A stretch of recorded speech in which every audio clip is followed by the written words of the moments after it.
تو کسی بھی غیر مسلم کی کوئی نیکی اللہ تعالیٰ فرما رہا ہے میں قبول نہیں کروں. وہ فی الآخرۃ من، دنیا میں صلہ دے گا. نمتعہم قلیلا، دنیا میں ہم ان کو صلہ دیں گے. اس لیے کہا وہو فی الآخرۃ من الخاسرین، آخرت میں ہم ان کو ناکام کر دیں گے، وہ خسارے میں. دنیا میں اپنی نیکی کا کچھ صلہ وہ پائیں گے. قل تمتعوا، خود اللہ بھی کہہ رہا ہے نفع اٹھا لو میں دے رہا ہوں. لیکن موت کے بعد اولئک الذین، یہ وہ لوگ ہیں جنہوں نے دنیا میں اپنے آپ کو سمجھا کہ ہم تو بہت اچھے کر رہے تھے. حبطت اعمالہم، لیکن ان کے اعمال ضائع ہو گئے اور اللہ تعالیٰ نے ان کی کوئی قیمت نہ لگائی. یہ ایک قانون ہو. دوسرا قانون، جو دین پہ چلنے والے ہیں ان کے ساتھ کیا ہوگا؟ اگر وہ پورے دین پر چل رہے ہیں تو پھر قرآن خوشخبری دیتا ہے انتم الاعلون، تم سب سے بلند رہو گے، تم سب سے عزت والے ہوگے. ان کنتم مؤمنین، اگر یہ دین پر چلنے والے ہوں گے پورے تو پھر کیا ہوگا؟ لفتحنا علیہم برکات من السماء والارض، زمین آسمان کی برکتوں کے دروازے تمہارے لیے اللہ تعالیٰ کھول دے گا. صرف دنیا میں اللہ کیا کرے گا اس کو میں آپ کو بتا رہا ہوں جو اللہ نے قرآن میں وعدے کیے ہیں. اگر تم پر کوئی دشمن چڑھ آتا ہے تو وَكَانَ حَقًّا عَلَيْنَا نَصْرُ الْمُؤْمِنِينَ، پھر میرے ذمے ہے میں تمہاری مدد کروں. اور اگر اللہ تمہاری مدد کرے تو پھر کیا ہوگا؟ پھر وَلَن تُغْنِيَ عَنْكُمْ فِئْتُكُمْ شَيْئًا وَلَوْ كَثُرَتْ وَأَنَّ اللَّهَ مَعَ الْمُؤْمِنِينَ، پھر ساری دنیا تم پہ چڑھائی کر دے اور اللہ تمہارے ساتھ ہو تو پھر تمہارا کوئی کچھ نہیں بگاڑ سکتا. اللہ کے محبوب کا فرمان ہے، مسلم شریف کی روایت ہے، صحیح ساری کتابوں میں ہے، لن یغلب 12,000 من قلت، 12,000 اگر مسلمانوں کی تعداد ہو پوری دنیا میں، صرف 12,000، اور باقی ساری دنیا کا باطل ایک طرف ہو، تو انہیں اس وجہ سے شکست نہ ہوگی کہ یہ تھوڑے تھے، اس وجہ سے شکست نہیں ہوگی. اگر 12,000 کو شکست ہوئی ہے 12 لاکھ کے مقابلے میں یا 12 کروڑ کے مقابلے میں، تو شکست کی وجہ اللہ تعالیٰ کا نبی فرما رہا ہے کمی نہیں ہے، شکست کی وجہ ان کا اللہ سے تعلق کا ٹوٹنا یا ان کے اندر گناہوں کا پایا جانا، ورنہ 12,000 مسلمان ساری دنیا کے لیے کافی ہیں. لن یغلب 12,000 من قلت، 12,000 پر کوئی غالب نہیں آ سکتا. وَأَنَّ اللَّهَ، ویسے تو ایک مسلمان ہو تو اس پہ کوئی غالب نہیں آ سکتا جب اللہ ساتھ ہو. نبی ایک ہی تو ہوتا ہے، اکیلا نبی ہوتا ہے اور سارا کفر اس کے سامنے ہوتا ہے. اور ہود علیہ السلام تو ایسی قوم کے سامنے آئے تھے جن کے قد اس پلر کو دگنا کرو تو تب جا کے ان کا قد بنتا تھا. اتنے قد آور قوم تھی کہ 30 40 ہاتھ، یعنی کوئی 60 فٹ ان کا قد بنتا تھا. اور ان کے مقابلے میں اللہ نے لشکر کی وجہ ایک بھیجا، صرف ہود. وَإِلَىٰ عَادٍ أَخَاهُمْ هُودًا، ہم نے عاد کی طرف ہود کو بھیجا تو سارے مل گئے لیکن ہود علیہ السلام کو ہاتھ نہیں لگا سکتے، ایک ہی کافی ہوتا ہے. لیکن یہ اسباب کی دنیا ہے، اسباب کی دنیا ہے، تو یہاں بطور سبب یہ معجزات کا جہان نہیں، نبیوں کا معاملہ اور ہوتا ہے اور امت کا معاملہ اور ہوتا ہے. نبیوں کے ساتھ اللہ تعالیٰ کا نظام خصوصی چلتا ہے اور عام انسانوں کے ساتھ اللہ تعالیٰ کا نظام عمومی چلتا ہے. ہمیں مکڑی کے جالے سے اللہ نہیں چھپائے گا. کافر پہنچ گئے اور سامنے کھڑے ہوئے ہیں، اور وہ جب آپ ہجرت کی رات نکلے 27 صفر نبوت کے 14ویں سال رات کو نکلے اور جا کر غار ثور میں چھپے، تو کھوجی پاؤں کو دیکھتے دیکھتے غار پر پہنچ گیا لوگوں کو لے کر کہ یہاں پاؤں کا نشان ہے. لیکن اس کے پہنچنے سے پہلے اللہ نے ایک بیل اٹھائی، اس بیل میں مکڑیوں کو بھیجا، مکڑیوں نے جالا تن دیا اور ایک کبوتری نے انڈے دے دیے. جتنی دیر میں یہ لوگ پہنچے اتنی دیر میں یہ کام ہو چکا تھا. اب آگے کھوجی کہنے لگا پاؤں کا نشان یہاں تک، تو ابی بن خلف کہنے لگا یہ جالا تو محمد کی پیدائش سے بھی پہلے کا ہے، تو ہمیں کہاں لے کر آ گیا. اور دوسرا پھر آپ سامنے ہیں، یہ نہیں کہ کوئی چھپے میں غار ثور کو ٹیڑھا مڑ سیدھا ایسے چوڑا سا دہانہ ہے اور اس کے سامنے بیٹھا ہوا آدمی نظر آتا ہے. یہ اللہ کا خصوصی نظام ہے، یہ عام انسانوں کے ساتھ نہیں چلتا. اس لیے اللہ کے نبی نے سبب کی دنیا کے لیے فرمایا کہ 12,000 اگر مسلمان ہوں تو انہیں کمی کی وجہ سے شکست نہیں ہو سکتی. اسکندریہ بڑا مضبوط شہر تھا مصر کا، اس کو فتح ہونے میں دیر ہو گئی اور مسلمانوں کا لشکر تھا 4,000 کا. تو حضرت عمرو بن عاص رضی اللہ تعالیٰ عنہ نے عمر رضی اللہ تعالیٰ عنہ کو خط لکھا کہ یہاں بہت بڑا لشکر ہے اور میں 4,000 کے ساتھ ان کا مقابلہ نہیں کر سکتا، اب میری مدد کے لیے فوج روانہ کرو. تو عمر رضی اللہ تعالیٰ عنہ نے 4,000 اور بھیج دیے، 4,000، اور ان 4,000 کے ساتھ 4 آدمی ہیں. ایک زبیر بن عوام اور ایک مقداد بن اسود، یہ مہاجرین میں سے، اور عبادہ بن صامت اور مسلمہ بن مخلد، یہ انصار میں سے، 2 مدینے کے 2 مکہ کے. ان 4 کو ان کے ساتھ، تو یہ 4,000 جمع 4. تو عمر رضی اللہ تعالیٰ عنہ نے عمرو بن عاص رضی اللہ تعالیٰ عنہ کو خط لکھا کہ میں تیرے مدد کے لیے 4,000 آدمی بھیج رہا ہوں، ان کے ساتھ 4 آدمی اور ہیں، ان میں ہر آدمی 1,000 کے برابر ہے، 1,000 کے برابر ہے. لہذا میں 4,000 نہیں، میں 8,000 تیری مدد کے لیے بھیج رہا ہوں، اور تم پہلے سے 4,000 ہو تو تم 12,000 ہو گئے. تو 12,000 کو کمی کی وجہ سے کوئی شکست نہیں دے سکتا. تم جب میرا یہ لشکر پہنچے تو تم سارے مسلمانوں کو آخرت کی ترغیب دو اور اللہ کا نام لے کر قدم بڑھاؤ، اللہ تمہیں فتح عطا فرمائے گا. دنیا جن کی فراست کا لوہا مانتی ہے کافر بھی، اور وہ اتنے بڑے شہر پہ حملہ ہو رہا ہے، اور وہ کیا تدبیر اختیار کر رہے ہیں کہ 4,000 جمع 4 آدمی بھیج کر مطمئن بیٹھے، حالانکہ وہ 40,000 بھیج سکتے تھے. عمر رضی اللہ عنہ اس وقت اس سطح پر تھے کہ 40,000 بھیج سکتے تھے. 4,000 جمع 4. چند صحابہ ایسے ہیں جن کو 1,000 کے برابر مانا جاتا تھا کہ جہاں وہ ایک کھڑا ہے وہ 1,000 کے برابر ہے. قعقاع بن عمر تمیمی اور مقداد بن اسود اور رافع بن عمیرہ اور طلحہ بن خویلد اور عمرو بن معدی کرب اور براء بن مالک، یہ وہ لوگ ہیں جہاں ایک کھڑا ہوتا تھا تو کہا جاتا تھا 1,000 کھڑا ہوا ہے. تو یہ 4,000 جمع 4 وہاں پہنچے اور 8,000 کے ساتھ بھائی رہنے دو، کس نے کہا چھوڑ. تو عمرو بن عاص رضی اللہ تعالی عنہ نے لشکر کی کمان عبادہ بن صامت کے حوالے فرما دے. عبادہ بن صامت کیسے شاہ سوار تھے؟ وہ جنگل میں نکل کے تہجد پڑھ رہے تھے، جنگل میں، جنگ کے دنوں میں. تو مصریوں کی ایک ٹولی اوپر سے نا راؤنڈ لگاتی ہوئی آ رہی تھی، 20 گھوڑ سوار، 20 آدمی، 20.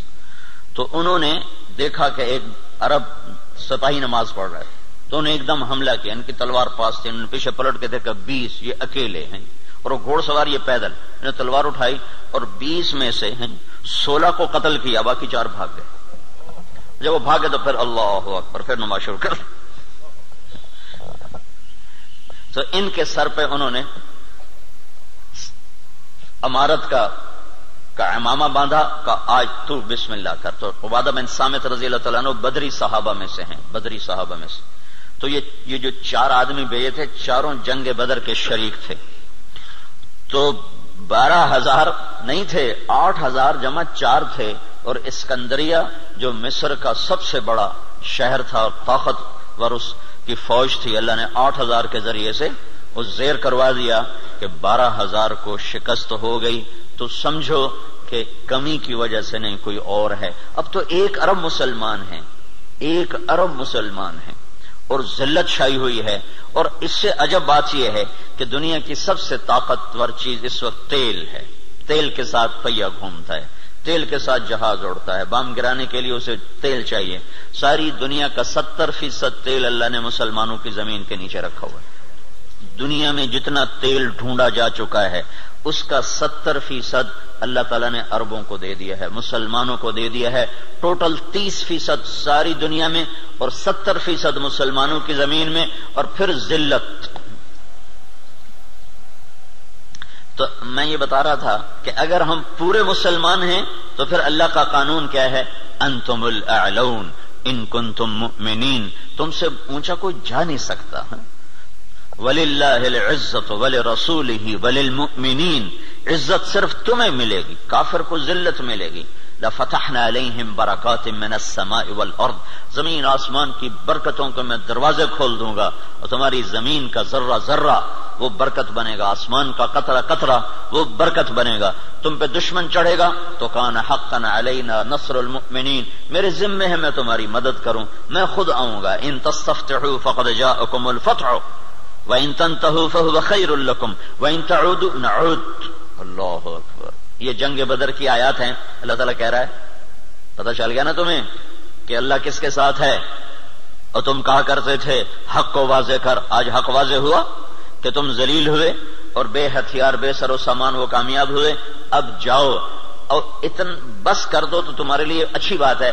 اگر تم لوٹو گے تو میں لوٹوں گا. ان تعودوا نعود، اگر تم آؤ گے تو میں آؤں گا. تو پر اللہ کے ساتھ کون لڑے؟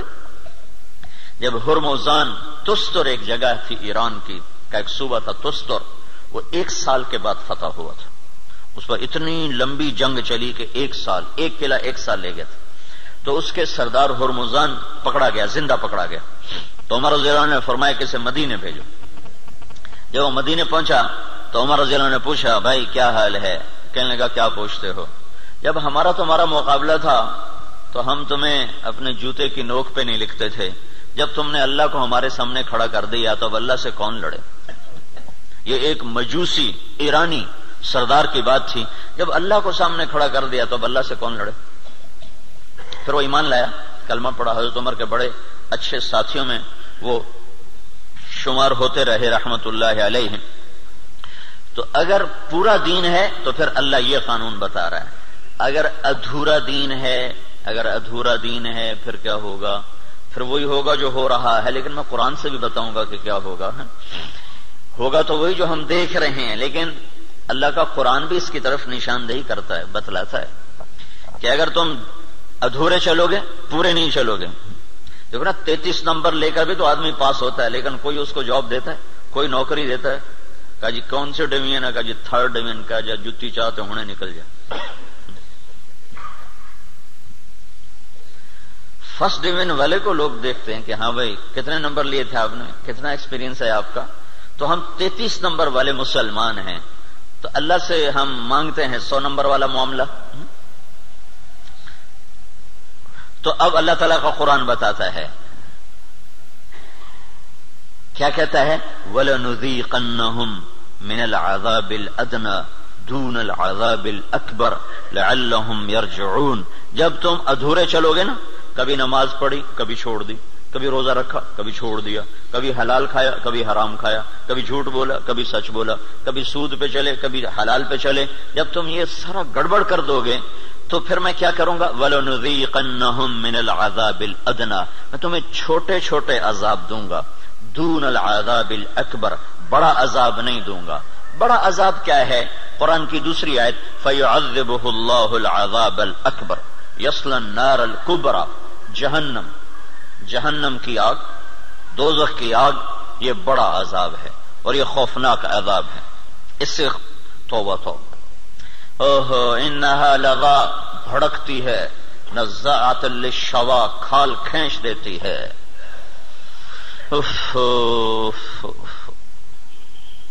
تو اللہ تعالیٰ کہہ رہا ہے میں چاہوں گا کہ تمہیں دوزخ میں نہ ڈالوں، یہیں صاف کروں. پھر بھی گناہ رہ گئے تو پھر جہنم میں جائے گا. پھر بھی اگر رہ گئے تو جہنم میں جائے گا. جب کوئی آدمی فرض نماز چھوڑ دیتا ہے اور پھر وہ توبہ نہیں کرتا، چھوڑی جاتا ہے تو اس کے نام کا ایک دروازہ جہنم میں کھول دیا جاتا ہے. اسے اس دروازے میں سے گزرنا پڑے گا چاہے ایمان پہ خاتمہ ہو. اللہ تعالیٰ کے نبی جب معراج پر گئے تو ایک جگہ دیکھا لوگ الٹے لٹکے ہوئے نا، تو ان کو نیچے سے آگ جلا رہی، ان کے پاؤں بندھے ہوئے رسے سے اور ان کو نیچے آگ جلا رہی. تو آپ نے پوچھا یہ کون لوگ ہیں؟ کہا جو روزہ نہیں رکھتے تھے. تو روزہ نہ رکھنا یہ تو مسلمان کے لیے، کافر سے تو روزہ مطلوب نہیں. ایک جگہ آپ نے دیکھا ایک آدمی لیٹا ہوا ہے تو ایک فرشتے کے ہاتھ میں پتھر ہے بہت بڑا، اس کے سر کے اوپر مارتا ہے، اس کا سر کیما کیما ہو جاتا ہے، پتھر دور جا گرتا ہے، وہ پتھر اٹھانے جاتا ہے، واپس آنے تک اس کا سر ٹھیک ہو جاتا ہے، وہ پھر اس کے سر پہ پتھر مارتا ہے، وہ پھر کیما کیما ہو جاتا ہے۔ تو آپ نے پوچھا یہ کون ہے؟ کہ یہ وہ جو عشاء کی نماز پڑھے بغیر سو جاتا تھا، جو عشاء پڑھے بغیر۔ اور لاکھوں کروڑوں مسلمان ایک نماز بھی نہیں پڑھتے، عشاء کی کیا بات ہے، ایک بھی نہیں پڑھتے۔ تو بڑا عذاب آگے کا ہے، بہت خوفناک ہے، بہت خوفناک ہے۔ آگے آپ گئے تو آپ نے دیکھا ایک آدمی کا پیٹ ہے جیسے گنبد ہوتا ہے، گنبد کی طرح بڑا پیٹ ہے، اس پیٹ کے اندر سانپ گھسے ہوئے ہیں اندر، اور اس کو اندر سے ڈس رہے ہیں، اس کی چیخ و پکار ہے۔ تو آپ نے کہا یہ کون ہے؟ کہ یہ سود کھانے والے۔ تو بڑا عذاب آگے ہے، زلزلہ، دشمن کی چڑھائی، دشمن کے ہاتھوں قتل، دریاؤں کا سوکھ جانا، بجلی کا ختم ہو جانا، محبتوں کا اٹھ جانا، برکتوں کا اٹھ جانا، آپس کی لڑائیاں، قتل و غارت، بد امنی، مہنگائی، یہ ہے وَلَنُذِيقَنَّهُم مِّنَ الْعَذَابِ الْأَدْنَىٰ، چھوٹے چھوٹے عذاب دوں گا، دون العذاب الاکبر، بڑا نہیں دوں گا، لعلہم یرجعون، شاید تم مسجدیں بھر دو اور تم توبہ کر لو اور تم اللہ کے سامنے جھک جاؤ اور تم اللہ کو منا لو اور اللہ کے نبی کے طریقوں پر آ جاؤ۔ تو ما یفعل اللہ بعذابکم ان شکرتم وآمنتم وکان اللہ شاکرا علیما۔ اللہ تعالیٰ فرماتا ہے تمہیں سزا دے کے مجھے کیا خوشی ہوتی، تمہیں سزا دے کے مجھے کیا خوشی ہوتی، تم انسان بنو، جو کہتا ہوں کرو، جس سے روکتا ہوں چھوڑو، تو میں تمہیں عذاب دے کے مجھے کوئی خوشی نہیں ہے، لیکن تم میرے مان کے چلو، میرے بن کے۔ آپ 5000 تنخواہ دے کر اگلے کی کھال اتار دیتے، ذرا سا گڑبڑ کر دے تو اس کی ماں بیٹی نہیں چھوڑتے، اور اللہ تعالیٰ سر سے لے کر پاؤں تک وجود دیتا ہے، ایک سیل ساری دنیا مل کے نہیں بنا سکتی، ایک سیل میں جو جہان کام کر رہا ہے ساری دنیا عاجز ہے اس ایک سیل کا، صرف ایک سیل کا جہان سمجھنے سے دنیا کا انسان عاجز ہے، اور کئی خرب سیلز جمع ہوتے ہیں تب اللہ ایک انسان بناتا ہے، ہر سیل میں ایک کائنات ہے جس کا نظام اللہ تعالیٰ چلاتا ہے۔ تو اس کے بعد اس کا اتنا حق نہیں ہے کہ میری مان کے چل، میری مان، اطیع اللہ و اطیع الرسول، اللہ کی مانو اور اللہ کے رسول کی مانو، اپنی مرضی پہ نہ چل۔ اور پھر اس میں اللہ تعالیٰ ایک ہمارے ساتھ سودا کرتا ہے کہ عبدی انت ترید وانا ارید ولا يكون الا ما ارید فان سلمت لي فيما ارید كفيتك فيما تريد وان لم تسلم لي فيما ارید اتعبتك فيما تريد ولا يكون الا ما ارید۔ اے میرے بندے، ایک تیرا ارادہ ہے، ایک تیرے رب کا ارادہ ہے، جو تو چاہتا ہے وہ اللہ کے ارادے کے بغیر نہیں ہو سکتا، جو اللہ چاہتا ہے وہ تمہارے بغیر کر دیتا ہے۔ تو ایک کام کرو، یہ اس چند روزہ زندگی میں جو میں کہوں کرتے جاؤ کرتے جاؤ کرتے جاؤ کرتے جاؤ، یہ نہ دیکھو کہ نفع کیا ہے نقصان کیا ہے، یہ دیکھو کہ اللہ کیا چاہتا ہے اور اللہ کا رسول کیا کہتا ہے، بس تم یہ کرتے جاؤ تو کیا ہوگا، کفیتک فیما ترید، جو تم چاہو گے میں کر دوں گا۔ وَإِن لَّمْ تُسَلِّمْ لِي فِيمَا أُرِيدُ، اگر تم نے یہ نہ کیا تو أَتْعَبْتُكَ فِيمَا تُرِيدُ وَلَا يَكُونُ إِلَّا مَا أُرِيدُ، تو پھر میں تمہیں تیری چاہتوں میں تھکا دوں گا، تو جو خوار کر دوں گا اور ہوگا وہ جو تیرا رب چاہتا ہے۔ تو ادھورے دین پر کیا ہوتا ہے، ادھورے دین پر ہاں اللہ تعالیٰ یوں کہتا ہے، ضرب اللہ مثلا قریة كانت آمنة مطمئنة يأتيها رزقها رغدا من كل مكان فكفرت بأنعم الله فأذاقها الله لباس الجوع والخوف بما كانوا يصنعون۔ جب تم دین پر چلتے ہو تو اللہ کہتا ہے میں خوف دور کر دیتا ہوں، ولا يبدلنهم من بعد خوفهم امنا، میں خوف دور کرتا ہوں، امن قائم کرتا ہوں، بے برکتی دور کرتا ہوں، برکتیں لے کر آتا ہوں۔ اور جب تم بگڑتے ہو تو پھر میں کیا کرتا ہوں کہ میں ساری برکتیں واپس لیتا ہوں، پھر اور کیا کرتا ہوں، پھر میں خوف طاری کرتا ہوں اور بھوک طاری کرتا ہوں، فَأَذَاقَهَا اللَّهُ لِبَاسَ الْخَوْفِ وَالْجُوعِ۔ جب تم میری مانتے ہو تو زمین آسمان تمہاری نوکری کرتے ہیں، اور جب تم پھر ٹکراتے ہو تو پھر کیا ہوتا ہے کہ میں برکتیں واپس لیتا ہوں اور بھوک اور خوف کا لباس پہنا دیتا ہوں۔ دیکھو یہاں لباس کا ہے، لباس سارے جسم پر ہوتا ہے، خوف دل کی کیفیت کا نام ہے اور بھوک پیٹ کی کیفیت کا نام ہے. صرف پیٹ میں بھوک ہوتی ہے اور سارا بدن بے قرار ہوتا ہے. صرف دل میں خوف ہوتا ہے اور سارا بدن بے قرار ہوتا ہے. اور اگر جسم کے ایک ایک رونگٹے میں بھوک پڑ جائے اور ایک ایک رونگٹے میں بھوک ڈال دی جائے اور ایک ایک رونگٹے میں اللہ تعالیٰ خوف ڈال دے تو پھر اس آدمی کا کیا حال ہوگا, یا اس معاشرے کا کیا حال ہوگا جس کے روئیں روئیں میں خوف اور بھوک کو ڈال دیا جائے. تو یہ اللہ تعالیٰ چھوٹے عذاب کی نشاندہی کر رہا ہے اپنی کتاب میں, اپنے قرآن میں, کہ جب تم نافرمانیاں کرتے ہو تو ظہر الفساد فی البر والبحر, زمین و آسمان میں, بر خشکی اور تری میں, کبھی سمندروں میں موجیں اٹھتی ہیں, کبھی زمین کی برکتیں گم ہو جاتی ہیں, کبھی زمین کپ کپاتی ہے, کبھی پہاڑ لرز جاتے ہیں, کبھی آسمان بے موسم بارشوں پہ اتر آتا ہے, کبھی ہوائیں پاگل ہو جاتی ہیں, کبھی محبتیں مٹ جاتی ہیں. یہ کیوں ہوتا ہے؟ یہ کیوں ہوتا ہے؟ جب تم بما کسبت ایدی الناس, یہ تمہارے اپنے ہاتھوں کی کمائی سے ہوتا ہے, تمہارے اللہ کا ارادہ نہیں, تمہارے اپنے ہاتھوں سے ہوا ہے. بما کسبت ایدی الناس, یہ تمہارے اپنے ہاتھوں کی وجہ سے ہے. لیذیقہم بعد الذی عملوا, اللہ کہہ رہا ہے یہ تمہارے پوری سزا نہیں ہے, چھوٹی سزا, تھوڑی سزا, تھوڑی سزا کہ تم اللہ کی طرف رجوع کرو. تو بھائیو, مکمل دین ہے تو اللہ کا قانون اور ہے, ادھورا دین ہے اللہ تعالیٰ کا قانون اور ہے. زمین آسمان اللہ کے ہیں, قانون بھی اللہ کا چلتا ہے. زمین آسمان اللہ کی بادشاہی ہے, حکم بھی میرے اللہ کا چلتا ہے. یہاں کوئی پر نہیں مار سکتا, دم نہیں مار سکتا. ایک کتاب میں نے حدیث پڑھی, اللہ تعالیٰ نے ایک نبی سے فرمایا, یاد رکھ تیرے بدن پہ جو مکھی بیٹھتی ہے نا وہ بھی تیرے رب کی اجازت سے بیٹھتی. اور قرآن دیکھو, ما تسقط من ورقۃ الا یعلمها, پتے کو کہو کہ اللہ کی مرضی کے بغیر گر کے دکھا دو. صرف فیصلہ آباد کے درختوں کے پتے گنو تو گنے نہ جائیں, صرف پاکستان کے درختوں کے پتے گنو تو گنے نہ جائیں. تو کل کائنات میں کتنے جنگل, پھر سمندر کے جنگل جو پانی کے اندر درخت ہیں وہ زمین کے درختوں سے زیادہ ہیں. اللہ نے پانی کے اندر بے شمار جنگل بنایا ہوا ہے.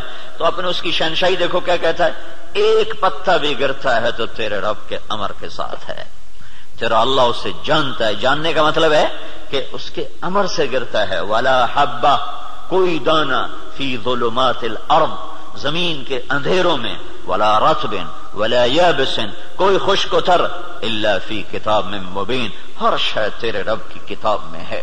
کتنی بڑی بادشاہی کا مالک ہو, اور ہم بے وقوف لوگ اسی سے ٹکرانا شروع کر دیں تو ہم سے بڑا دیوانہ کون ہوگا.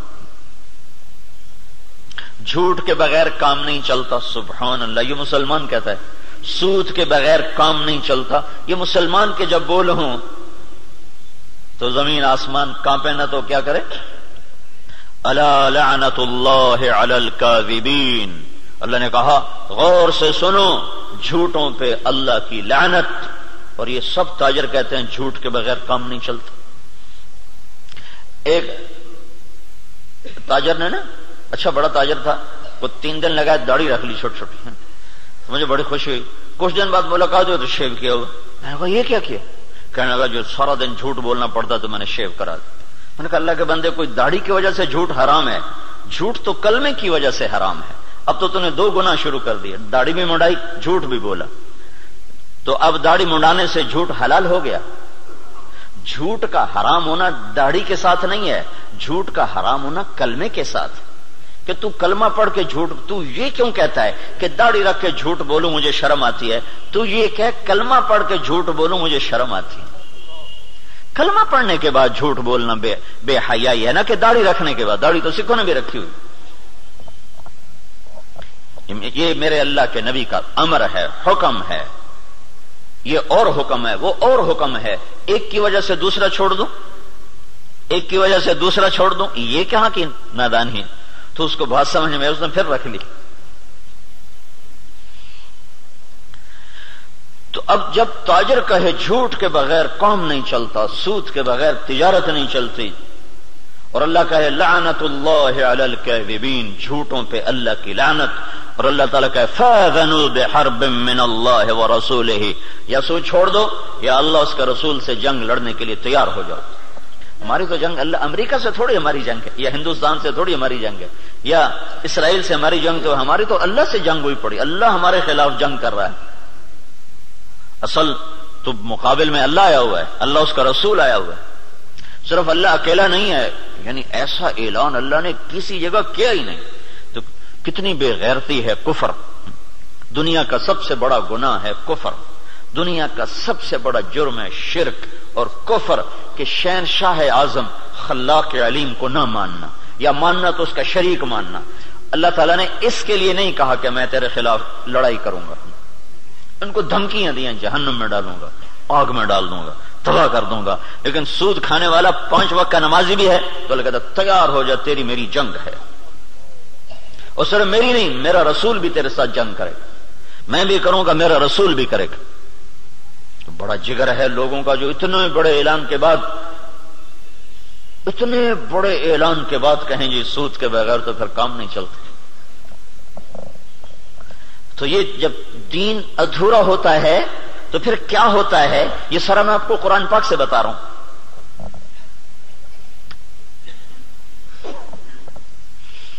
ہائے ہائے میرے بھائیو، اگر اللہ کے رسول کی ہمیں پشت پناہی نہ ہوتی تو اللہ کی قسم ہم بندر خنزیر بن چکے ہوتے۔ دعا دو اس مدینے والے کو جو اتنا رویا ہے۔ کوئی نبی اتنا نہیں رویا کہ اللہ کو جبریل بھیجنا پڑے کہ بس کر، اتنا نہ رو، کوئی نبی اتنا نہیں رویا ہے، اور تمہارا نبی اتنا رویا ہے کہ ایک دفعہ نہیں سینکڑوں دفعہ جبریل آیا ہے، یا رسول اللہ، اللہ کہہ رہا ہے اتنا نہ رو۔ اور اس کو چھوڑو، قرآن کی گواہی سنو، قرآن کی جو قیامت تک پڑھا جائے گا، قیامت تک پڑھا جائے گا، اور ہر گھر میں ہے۔ حدیث پاک تو انہی کے گھر میں ہوگی جس کو تھوڑا حدیث کا علم ہے، لیکن قرآن تو ہر پڑھے لکھے ان پڑھ کے گھر میں ہوتا ہے۔ تو میرا اللہ قرآن میں اپنے نبی سے کہتا ہے فَلَا تَذْهَبْ نَفْسُكَ عَلَيْهِمْ حَسَرَاتٍ، میرا نبی یہ انسانوں کے لیے اتنا نہ رو کے روتے روتے تو خود ختم ہو جائے۔ یہ اگر ان کے آنسو نہ ہوتے اور ان کی دعائیں نہ ہوتی اور ان کا رونا دھونا نہ ہوتا تو اللہ ہم پر بھی ایسے ہی رندہ چلاتا جیسے پہلی قوموں پہ رندہ چلا، کہ بندر بنا دو، خنزیر بنا دو، پتھروں سے دبا دو، پانیوں سے بہا دو، ہواؤں سے اڑا دو، کر دیتا۔ اللہ کی ہم سے کیا رشتہ داری، کیا تعلق؟ ان اللہ لغنی عن العالمین، اللہ کا میں سب سے بے نیاز، سب سے غنی، سب سے پہلا رسول نوح علیہ الصلوۃ والسلام، اور 5 بڑے رسولوں میں ایک نوح علیہ السلام، ابراہیم علیہ السلام، موسیٰ علیہ السلام، عیسیٰ علیہ السلام، محمد صلی اللہ علیہ وسلم، 5 بڑے رسولوں میں 1,24,000 نبی اور رسول، 313 رسول، پھر 313 میں 5 سب سے نمبر اعلی نمبر، ان میں سب سے بڑے محمد الرسول اللہ صلی اللہ تعالی علیہ وسلم ہیں۔ تو اللہ تعالیٰ نوح علیہ السلام سے اللہ نے کہہ دیا انی اعظک ان تکون من الجاہلین۔ اللہ اکبر، اللہ اکبر۔ نوح دوبارہ سفارش کی تو نبوت جا سکتی ہے، اللہ اکبر، حالانکہ اللہ نے لینی نہیں تھی، لیکن اللہ نے اپنی بے نیازی دکھائی ہے کہ میں نے تمہیں کہا تھا کافر کے لیے دعا نہ کرنا، کافر کے لیے دعا نہ کرنا، اور یہ کافر ہے، انہ لیس من اہلک انہ عمل غیر صالح فلا تسألنی ما لیس لک بہ علم انی اعظک ان تکون من الجاہلین۔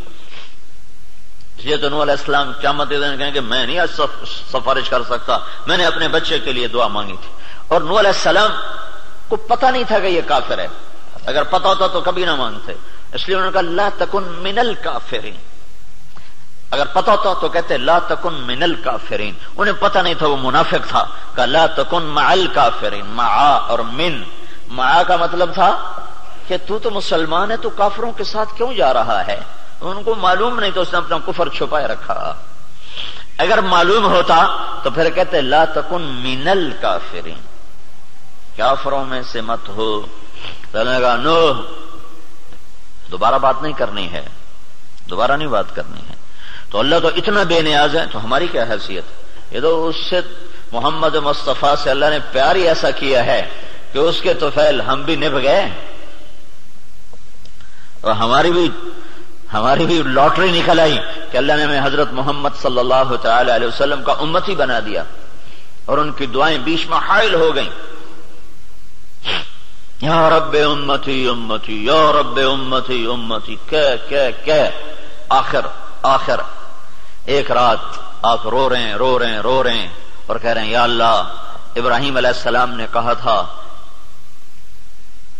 فَإِنَّهُ مِنِّي وَمَنْ عَصَانِي فَإِنَّكَ غَفُورٌ رَحِيمٌ، یا اللہ جو یہ آپ نے بات دہرائی قرآن کی آیت، پھر کہا یا اللہ عیسیٰ علیہ السلام نے تجھ سے کہا تھا ان تعذبهم فإنهم عبادك وإن تغفر لهم فإنك أنت العزيز الحكيم، اے میرے رب تو انہیں معاف کر دے، تو مہربان ہے، تو انہیں پکڑ لے تو تو رب ہے، عذاب دینا تجھے حق ہے، معاف کرنا بھی تیری رحمت ہے، تیری مرضی ہے۔ دونوں نبیوں نے کہا تیری مرضی، یا اللہ نہ میں ابراہیم کی کہتا ہوں نہ میں عیسیٰ کی کہتا ہوں، میں تو اپنی کہتا ہوں یا رب امتی امتی یا رب امتی امتی یا رب امتی۔ تیار کردہ مواعظ اسلامیہ کے سچ سنٹر بیرون تبلیغی مرکز ابدالی روڈ ملتان 24 گھنٹے رابطے کے لیے 03017460 پر رابطہ کریں۔ ابراہیم کی کہتا ہوں نہ میں عیسیٰ کی کہتا ہوں، میں تو اپنی کہتا ہوں یا رب امتی امتی یا رب امتی امتی یا رب امتی امتی۔ یا اللہ میری امت کو معاف کر دے، یا اللہ میری امت کو معاف کر دے، یا اللہ نہیں کرنا پھر بھی کر دے۔ اور اتنا روئے کہ پھر جبریل کو آنا پڑا، یا رسول اللہ تعالیٰ پوچھ رہے ہیں آپ کیوں رو رہے ہیں؟ کہا جبریل مجھے میری امت رلا رہی۔ تو پھر اللہ تعالیٰ نے پیغام بھیجا سنردیک فی امتک، میں تجھے تیری امت کے بارے میں خوش کر دوں گا۔ یہ دعائیں بیچ میں حائل ہیں، ورنہ اللہ کو کیا پرواہ ہے۔ ما خلقکم ولا بعثکم الا کنفس واحدہ، تم سب کو مار دوں ایسا جیسے میں نے ایک کو مارا، تم سب کو اٹھا دوں ایسا جیسے میں نے ایک کو اٹھایا، کیا حیثیت ہے پتنگے پروانے میں اور ہم میں؟ کیا فرق ہے اس شہنشاہ عظیم کے دربار میں؟ سارا آسمان سجدوں سے بھرا پڑا ہے، کیا پرواہ اس کو؟ اور اس سے وہ بڑا نہیں ہوا، عرش بنانے سے بڑا نہیں، وہ پہلے ہی بڑا ہے۔ فرشتوں کے اور میرے سجدوں سے مسجود نہیں ہے، وہ پہلے ہی مسجود ہے۔ میرے اور فرشتوں کی بندگی سے معبود نہیں ہے، وہ بغیر کسی عابد کے معبود ہے، بغیر کسی ساجد کے مسجود ہے، بغیر کسی مخلوق کے خالق ہے، بغیر کسی مجبور کے جابر ہے، بغیر کسی مقہور کے قاہر ہے، بغیر کسی مملوک کے مالک ہے، بغیر کسی منصور کے ناصر ہے، بغیر کسی مرحوم کے راحم ہے۔ کون اس کو ثنا کو پہنچے، کون اس کی تعریف کو پہنچے؟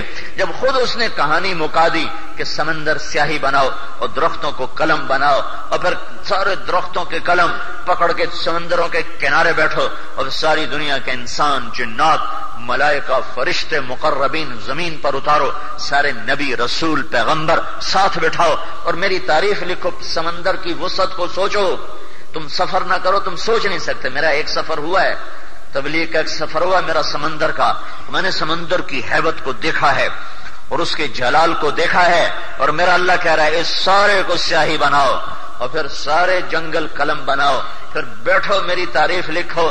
ایک دن آئے گا لنفد البحر، سمندر خشک ہوں گے قبل ان تنفد کلمات ربی، تیرے رب کی تعریف ختم نہیں ہو سکتی ہے۔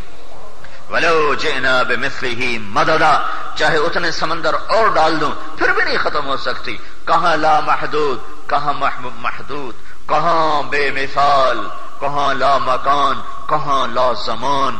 کون اس کی نہ آنکھ دیکھے، نہ تخیل پہنچے، نہ تصور میں سمائے، کون اس کی تعریف کر سکتا ہے؟ یہ زمین آسمان اللہ کا ہے، یہاں شہنشاہی اللہ کی ہے۔ اگر ہم اس کے حکموں سے ٹکرائیں گے وہ ہمیں ٹھوکروں میں ڈالے گا۔ اگر محمد مصطفیٰ صلی اللہ علیہ وسلم بیچ میں نہ ہوتے تو ہم پر بھی وہی ہوتا جو پہلوں کے ساتھ ہوا۔ ان کے آنسو، ان کا رونا، ان کی دعائیں ہیں جنہوں نے اللہ کے نظام کو تبدیل کروا دیا۔ سنردیک فی امتک، کسی نبی کو اللہ نے یہ نہیں کہا کہ میں تیری امت کے بارے میں تجھے خوش کروں گا، یہ واحد محمد صلی اللہ علیہ وسلم ہے جن کے بارے میں اللہ نے کہا میں تجھے تیری امت کے بارے میں خوش کر دوں گا۔ تو بھائیو یہ ادھورے دین سے نکلنا پڑے گا، یہ ادھورے دین کو چھوڑنا پڑے گا، پورے دین پہ آنا ہوگا، اور پورا دین زندگی میں زندہ ہو۔ تبلیغ اس بات کی محنت ہے کہ ہر فرد میں پورا دین زندہ ہو جائے، ہر مسلمان مرد عورت سر سے لے کر پاؤں تک اور چپڑاسی سے لے کر بادشاہ تک ہر فرد اور ہر طبقہ 100% اللہ اس کے رسول کی شریعت کا پابند بن کے چلنے والا بنے۔ یہ حکومت کا کام نہیں کہ شریعت نافذ کر دے، حکومت زیادہ زیادہ حدود نافذ کر دے گی، ہاں بھائی چور کا ہاتھ کاٹو، زانی کو اس کا سنسار کرو، نماز پہ دکانیں بند کروا دو، اتنا ہی کر سکتی، اس سے زیادہ کیا کرے گی؟ سعودی حکومت نے کیا ہے نا، وہ دکانوں کے شٹر گرا کے اندر بیٹھے ہوتے۔ ابھی کل ایک حاجی مجھے بتا رہا تھا کہ حرم کے سامنے، حرم شریف بیت اللہ کا، میں وہاں پیچھے مجھے جگہ ملی رش کی وجہ سے، تو جب وہ اذان تکبیر شروع ہوئی تو دکانداروں نے شٹر گرا کے اندر بیٹھے، باہر نماز ہو رہے وہ اندر بیٹھے۔ تو حکومت اتنا ہی کر سکتی، اس سے آگے نہیں کر سکتی۔ دین دل کی حکومت سے چلتا ہے، اندر کی اندر۔ جب دل اللہ کی طرف پھرتا ہے تو رات کے اندھیروں میں کون اٹھاتا؟ خود لوگ اٹھے ہوتے۔ راتوں کو سجدے کون کرواتا ہے؟ راتوں کو کون رولاتا ہے؟ وہ اندر کا دل ہوتا ہے جو اسے بستر سے اٹھا دیتا ہے، بیوی کے پہلو سے جدا کر دیتا ہے اور اللہ کے دربار میں جھکا دیتا ہے، اور کروڑوں کے نفعوں کو لات مار دیتا ہے کہ جھوٹ نہیں بولوں گا، سچ پہ چلوں گا۔ کروڑوں کے سودے توڑ دیتا ہے کہ سود پہ نہیں ہوگا، اللہ کے امر پہ ہوگا۔ یہ اندر کی دنیا، اندر کا دل ہے جو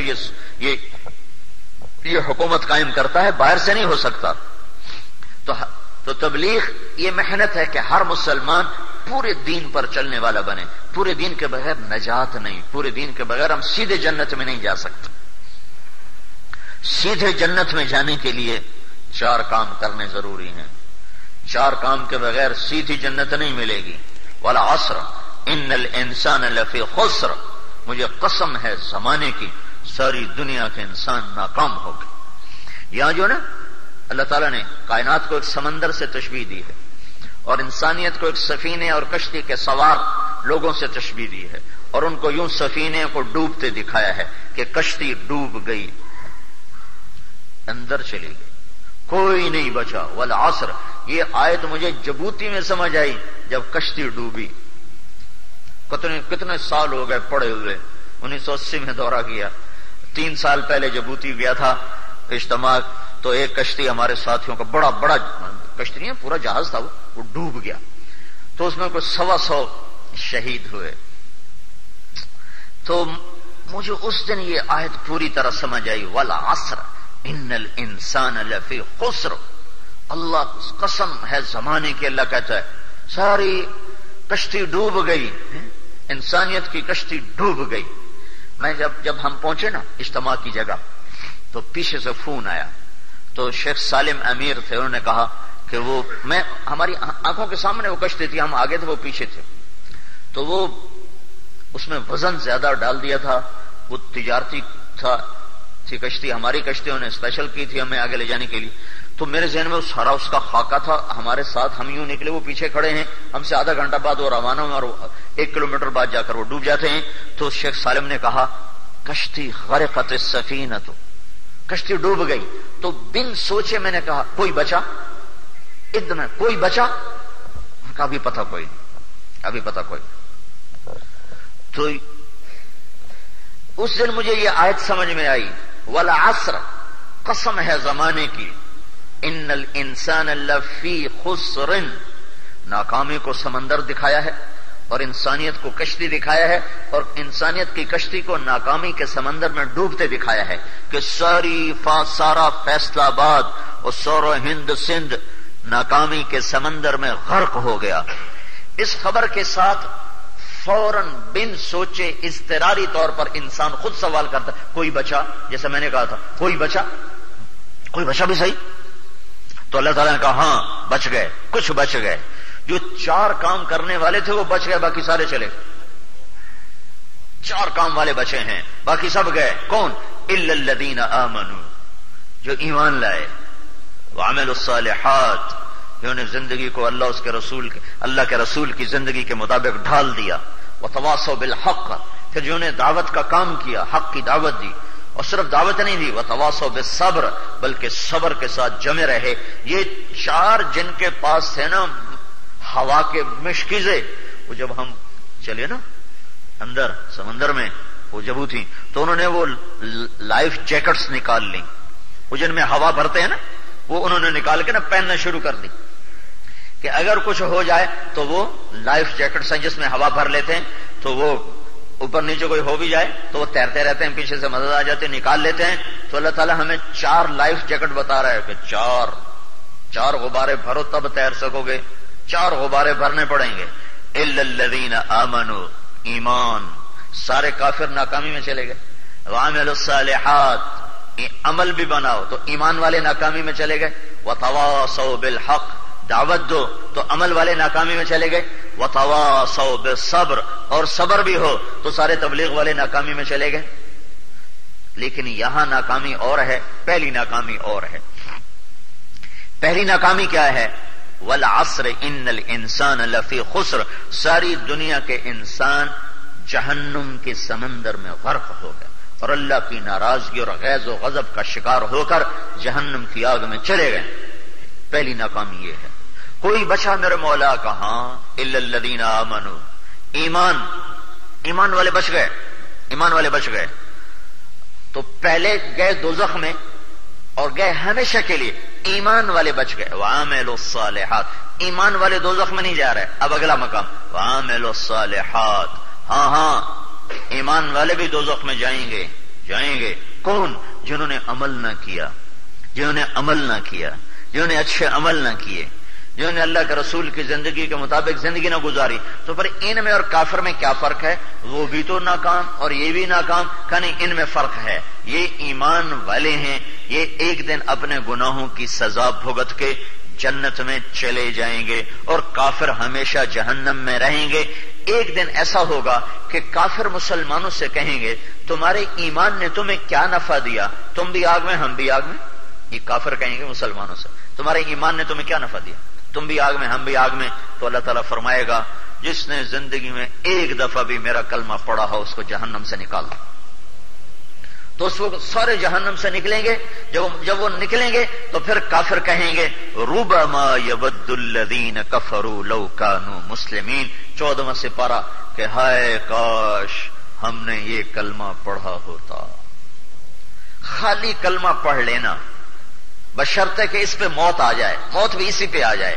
تو یہ اللہ اپنے قانون پر عمل کرے گا تو جہنم میں ڈالے گا، اپنی رحمت کو دیکھے گا تو چاہے بے عمل ڈال دے جنت میں. کون پوچھنے والا ہے؟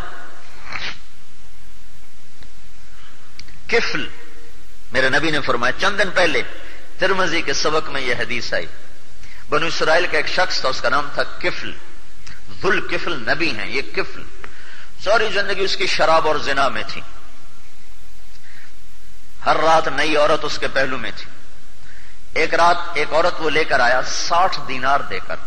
60 دینار آج کا 6 لاکھ روپیہ بنتا ہے. 6 لاکھ ایک رات میں جو زنا پہ خرچ کر دے اس کو کتنا رزق ملا ہوا ہوگا. تو جب وہ کمرے میں داخل ہوا تو وہ لڑکی رونے لگی. تو اس نے کہا کیوں روتی ہو؟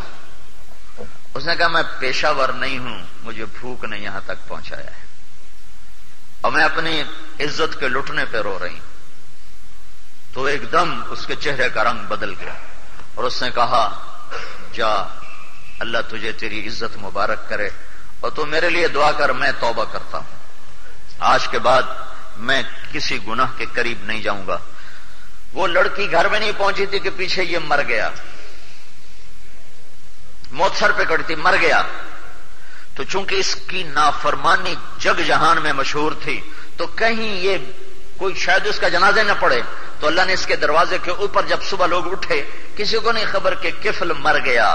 صبح جب لوگ اٹھے تو اس کے دروازے کے اوپر لکھا ہوا تھا ان اللہ قد غفر للکفل، اللہ نے کفل کی بخشش کر دی. ہاں شہنشاہ ہے، تھانے دار نہیں ہے، کریم ہے، رحیم رحیم. لیکن اس کی رحمت کا مطلب غلط نہیں ہے. ہم پل پل اس کی مان کے چلیں گے، پھر اس کی رحمت کی آس رکھیں گے. تو اللہ تعالیٰ نے اس کے دروازے پہ لکھوا دیا کہ اللہ نے کفل کو معاف کر دیا. تو یہ اس کی رحمت ہے. میں قانون بتا رہا ہوں، اگر کافر ہے کبھی آگ سے نہ نکلے گا، کبھی نہیں. ایمان والا ہے ایک دن آئے گا کہ یہ جہنم سے نکلے گا، ایک دن آئے گا. اب کتنے سال یہ اللہ جانتا ہے، کتنے ہزار سال یہ اللہ جانتا ہے، یہ اللہ کا علم ہے، اسی کے پاس ہے۔ تو عامل الصالحات کی شرط لگانے سے ایمان والے ناکام ہو گئے، لیکن اس ناکامی کی تفصیل یہ ہے کہ یہ جائیں گے جہنم میں، یہ ناکامی ہے۔ ان کی ناکامی کیا ہے؟ یہ سیدھے جنت میں نہیں گئے، یہ جہنم براستہ جہنم جنت میں گئے ہیں۔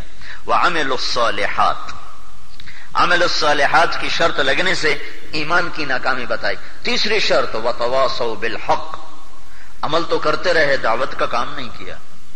اس امت کا ترہ امتیازی دعوت ہے، هو اجتباکم، ہم نے تمہیں چنا، وَكَذَلِكَ جَعَلْنَاكُمْ أُمَّةً وَسَطًا، ہم نے تمہیں امت وسط بنایا۔ وسط کا ترجمہ ساری تفسیروں میں ہے اعتدال والی، درمیان والی امت وسط، اعتدال والی امت۔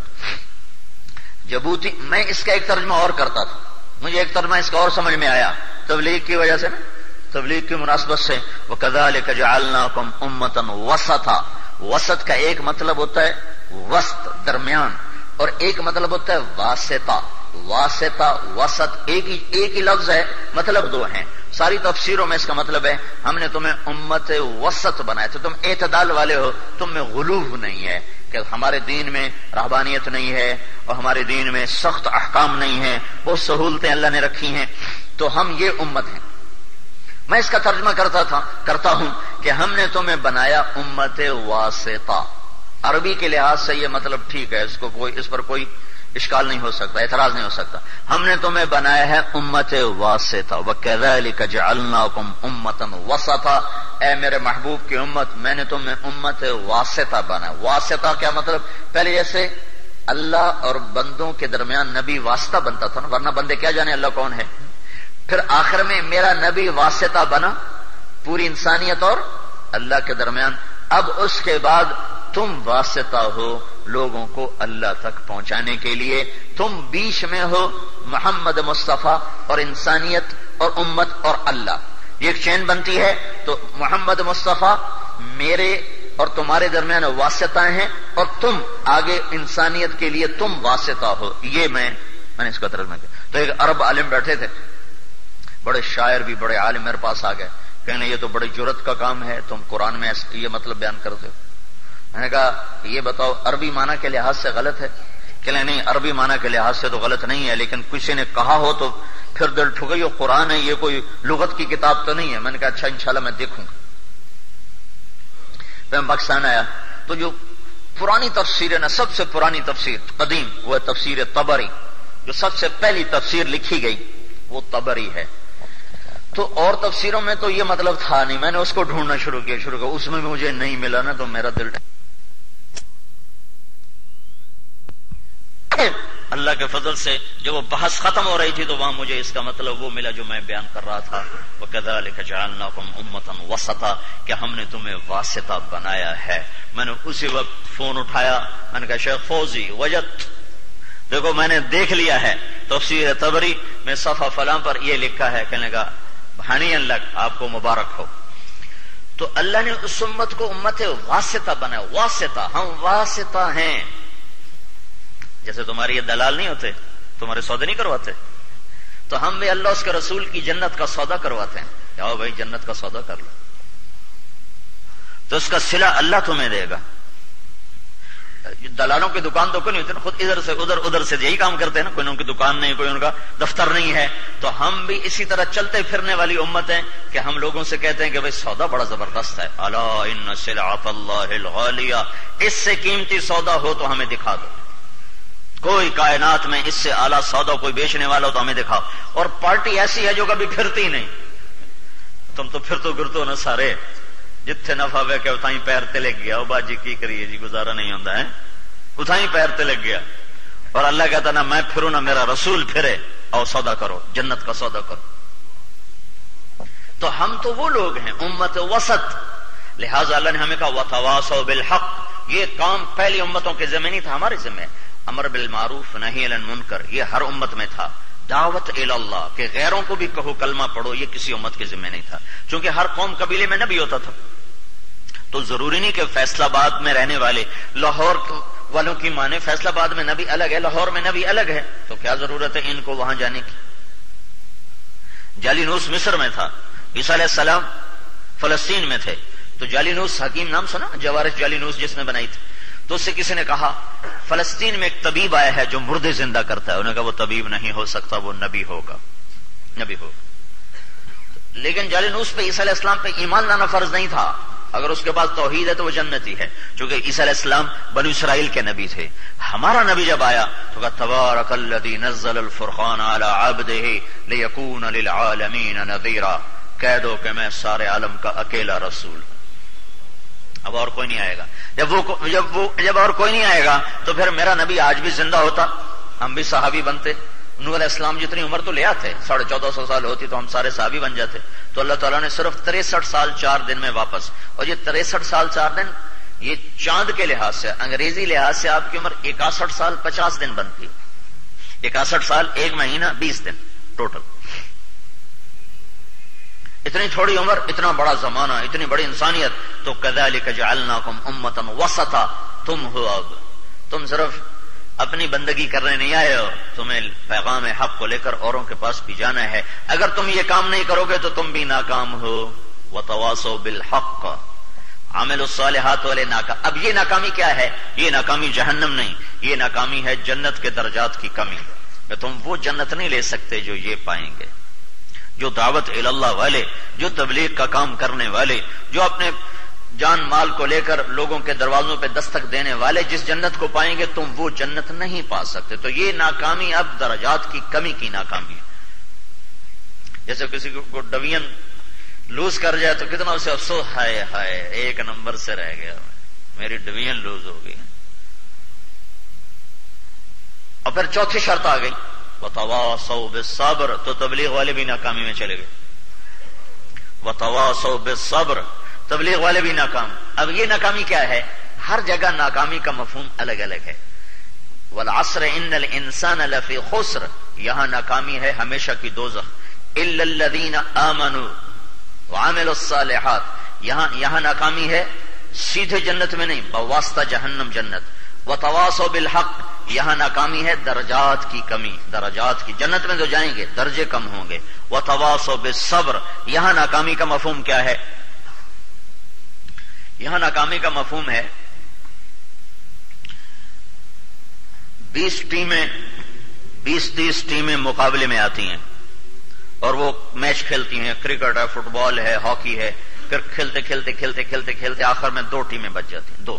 وہ دونوں ہم پلہ ہوتی ہیں. دونوں 19-20 کا فرق ہوتا ہے. آگے تقدیر لڑتی ہے، تدبیر عام طور پہ کم ہوتی ہے. عام طور پہ چونکہ دونوں ہم پلہ ہوتے ہیں، ہم پلہ. تو یہ جو 2 ٹیمیں میدان میں اترتی ہیں نا، ہر ایک کی سر سے لے کر پاؤں تک فریاد ہوتی ہے کہ ٹرافی ہم لے جائیں، نمبر 1 ہم کہلائیں. اب جب وہ ایک ہارتا ہے تو وہ کبھی یہ خوشی نہیں مناتا کہ میں سیکنڈ آیا ہوں. وہ روتا ہوا باہر نکلتا کہ ہم ہار گئے. حالانکہ وہ تو نمبر 2 پر تو ہے نا.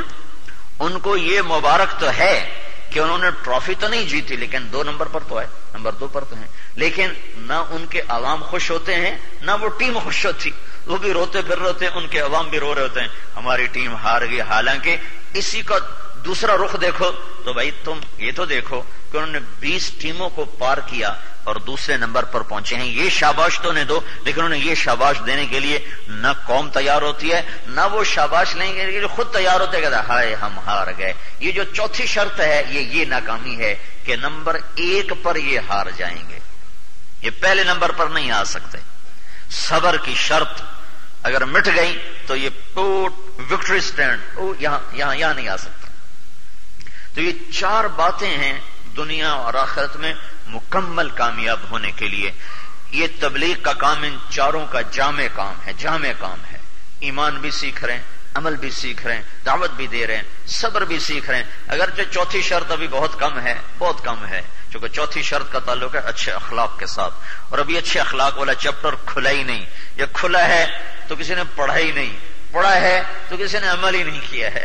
عمل کیا ہے تو کرنے والے اتنے تھوڑے ہیں کہ اس کو آٹے میں نمک بھی نہیں میں کہہ سکتا.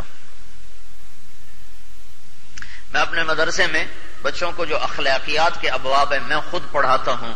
کہ میں نے کہا تو دیکھو تم رفع یدین کرو پھر بھی جنت میں جاؤ گے، نہ کرو پھر بھی جنت میں جاؤ گے۔ اب امام شافعی کے کروڑوں ماننے والے سب رفع یدین بھی کر رہے ہیں، آمین بھی کہہ رہے ہیں، سورۃ فاتحہ بھی پڑھ رہے ہیں، اور امام ابو حنیفہ کے کروڑوں ماننے والے رفع یدین نہیں کر رہے، سورۃ فاتحہ نہیں پڑھ رہے، آمین اونچی نہیں کہہ رہے۔ اللہ کے فضل سے یہ بھی جنت میں جائیں گے، وہ بھی جنت میں جائیں گے۔ لیکن اگر تمہارے اخلاق بگڑ گئے تو تم کسی حال میں بھی جنت میں نہیں جا سکتے۔ اور اخلاق اسلام کا آخری سبق ہے، اخلاق اسلام کا آخری سبق ہے۔ میرے نبی نے کہا یا رسول، میرے نبی سے ایک شخص نے پوچھا یا رسول اللہ اريد ان يكمل ایمانی، میں چاہتا ہوں میرا ایمان مکمل ہو جائے، تو آپ نے کہا حسن خلقک یکمل ایمانک، تو اپنے اخلاق اچھے کر تیرا ایمان مکمل ہو جائے گا۔ پھر ایک شخص نے پوچھا یا رسول اللہ سب سے بڑی نیکی کیا ہے، تو آپ نے کہا اچھے اخلاق۔ تو بھائی یہ چاروں باتیں اللہ کے فضل سے جو ہو رہی ہیں، اللہ کے فضل سے ہو رہی ہیں اور وجود میں آ رہی ہیں۔ آپ سے گزارش ہے آپ بھی نیت کرو، ارادے کرو، حوصلے کرو اور ہمت کر کے نکلو۔ اللہ کا شکر ہے کہ اللہ نے سارے عالم میں ایک آواز اٹھائی اور یہاں سے وہ آواز لگی ہے، تو ہم اس کے قدردان بنے۔ تو بولو بتاؤ بھائی، جن کے 4 مہینے لگ چکے ہیں وہ تو بھائی مواعظ اسلامیہ کیسٹ سینٹر بیرون تبلیغی